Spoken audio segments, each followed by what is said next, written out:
ने आसंता काली जो आम स्वाधीनता दिवस परेड आपण मैंने जानते प्रत्येक वर्ष पर चलित वर्ष बारवाटी स्टाडियम अनुष्ठित होगापी जाऊँगी माननीय उपमुख्यमंत्री पताका उत्तोलन कर कार्यक्रम रही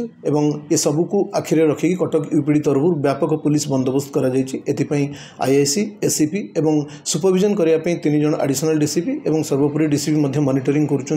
ट्रैफिक व्यवस्था को सुव्यवस्थित करने श्रृंखलित भाव में लोक मैंने यातायात करें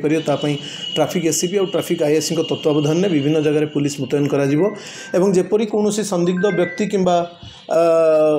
कार्यकलाप न हो ताकू रोकने आम होटेल माने जो अच्छा लो प्राइस होटेल बा सहर भितर जो होटेल अच्छी चेकिंग करायापे ऑलरेडी आरंभ हो जाए गतकाली रात होटेल चेकिंग आरंभ होती